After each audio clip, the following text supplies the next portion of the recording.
Let's define some examples of functional groups.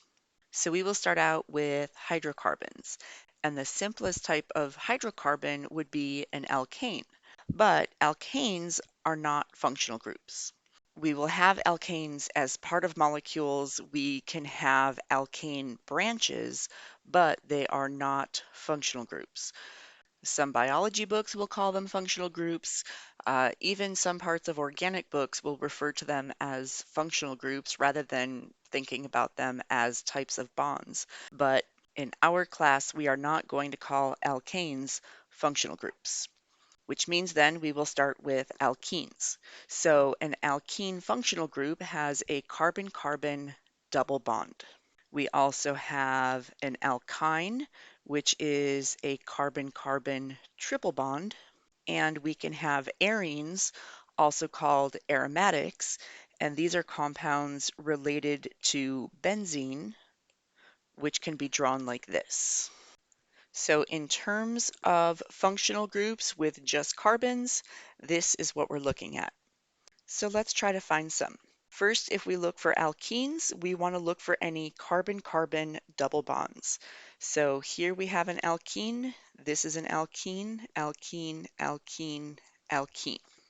In our next molecule, well, this is a double bond, double bond, double bond, but it's all part of a six-membered ring, and it's an alternating double bond, single bond, double bond, single bond. So this is not an alkene. Instead, this whole thing is an aromatic. So we have to be careful when we are looking at rings. Also, let's look back. This is a six-membered ring, and it has a double bond. That does not make it an aromatic. To be an alkene, it has to have the double bond. It could be on a chain, it could be in a ring, but it can't be the complete benzene type of ring. That is an aromatic. Any other alkenes? We also have an alkene here, here, and one more here. If we look for alkynes, this is a carbon-carbon triple bond.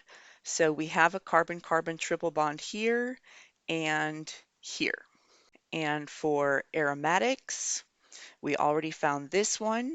We also have this one here, here, here, and here. This is a six-membered ring, and it has a double bond, but it doesn't have the fully alternating double bond, single bond, double bond, single bond, double bond, single bond. So this is an alkene. This is not an aromatic. It'll be important for you to be able to identify the different functional groups in different molecules, because as we continue throughout this year of organic chemistry, we're going to talk about many types of reactions that alkenes will undergo, different sets of reactions that alkynes will undergo, and still different sets of reactions that aromatics will undergo. So we need to be able to identify them and distinguish them from each other. Our next set of functional group examples have carbon connected to some other element.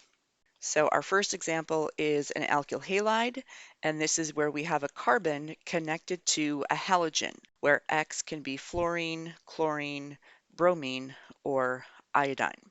The carbon is still connected to three other groups that we're not specifying, but the carbon connected to a halogen is what makes this an alkyl halide. We also have alcohols. So our carbon is connected to an OH. This is an alcohol. If our carbon is connected to an oxygen that's connected to another carbon, then that is an ether.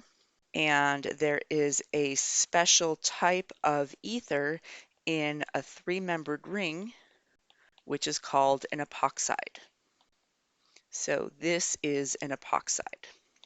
There are some other examples that are included in your textbook, and you are going to see them in biomolecules, but we're not really going to talk about them much this year. The first example is a monophosphate. So if we have carbon connected to an oxygen connected to a phosphorus, which is double bonded to an oxygen and also connected to an O- and another O minus. So the carbon's connected to other things. Let me fill in our lone pairs.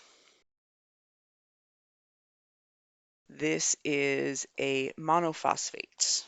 Notice phosphorus has 2, 4, 6, 8, 10 electrons. As we get to lower rows on the periodic table, atoms can have an expanded octet. So with carbon and oxygen and nitrogen, they will never have more than 8 electrons. But as we get down to phosphorus and sulfur, we're going to start to see expanded octets. In addition to a monophosphate, there's also a diphosphate. So here we have a carbon connected to an oxygen, P, O minus, O, P, another double bond O, O minus, O minus. This is a diphosphate. Next up is an amine. And so we have a carbon connected to a nitrogen, and that nitrogen is connected to two other groups. So it's possible that the nitrogen is connected to two hydrogens. It could be connected to one hydrogen and one carbon, or it could be connected to two more carbons. Any of those are amines. An imine has a carbon-nitrogen double bond, and then a nitrile has a carbon-nitrogen triple bond. In the case of the imine, carbon will be connected to two other groups, nitrogen will be connected to one other group. In the case of the nitrile, carbon will be connected to one other group. Next up, we have a few functional groups with sulfur. So the first one is thiol, and here we have a carbon connected to an SH. So a thiol is the sulfur version of an alcohol. For a sulfide, we have carbon connected to sulfur connected to another carbon. So this is the sulfur version of an ether. We also have disulfides, where we would have a carbon connected to a sulfur, connected to another sulfur, connected to a carbon. And disulfides are especially important in protein structure. And then another functional group is a sulfoxide. So here we have a sulfur double bonded to an oxygen and connected to two carbons. So this is a sulfoxide. Later this semester, we're going to talk about alkyl halides and alcohols. Next semester, we're going to learn a lot about ethers and epoxides, amines, imines, nitriles, maybe a little bit on thiols and sulfides. These others I just wanted to mention, but I'm not going to focus on them too much. And our last set of functional groups all include a C double bond O. So the C double bond O is called a carbonyl. So the carbonyl itself is not a functional group, but it is part of many different functional groups. An aldehyde has a carbonyl, and the carbonyl carbon is connected to a hydrogen, and it's connected to some other group. So I'm using R to represent pretty much anything. It could be a hydrogen, it could be a carbon, it could be a long carbon chain. But an aldehyde must have at least one hydrogen connected to the carbonyl carbon. Next up is a ketone, which we say it like key-tone, but there is no Y in ketone. Here we have our carbonyl, and the carbonyl carbon is connected to two other carbons. And then these carbons are connected to something else. A carboxylic acid has the carbonyl connected to an OH. Now, it's very important that we don't just look at an OH and say this is an alcohol, because having the OH directly connected to the carbonyl carbon, that makes this entire functional group a carboxylic acid group. Now, we just finished talking about acids and bases. Many times when we talk about a carboxylic acid, we'll just say an acid.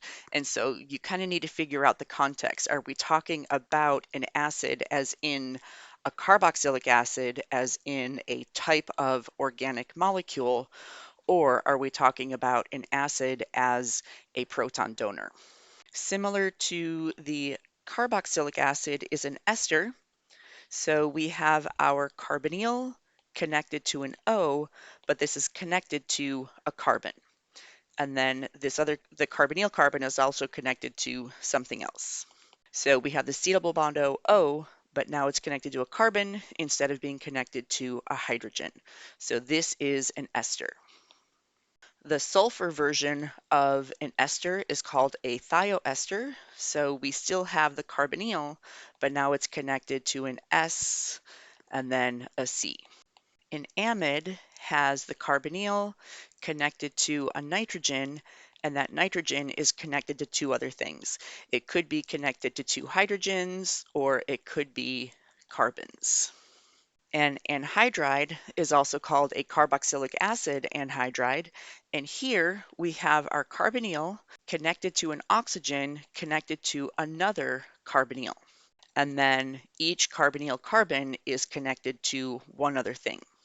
And then finally, we have an acid halide, which is also called an acyl halide. And here we have our carbonyl connected to a halogen. Most commonly, we're going to talk about acid chlorides, but more broadly, this could be a fluorine or a chlorine or a bromine or an iodine.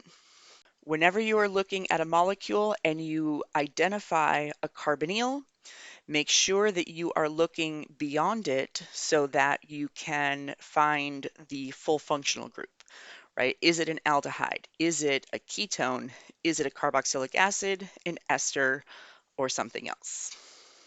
Now we are back to the biomolecules, dynamycin, Taxol, cis-retinal, and penicillin.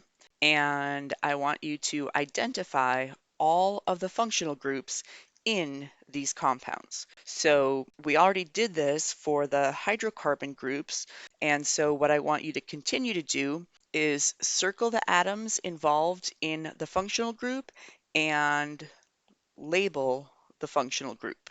So you should practice that on all of these compounds, and then we will compare our answers together in class. Actually, I have labeled them on the next slide, but stop this video and no peeking until you try it all out yourself.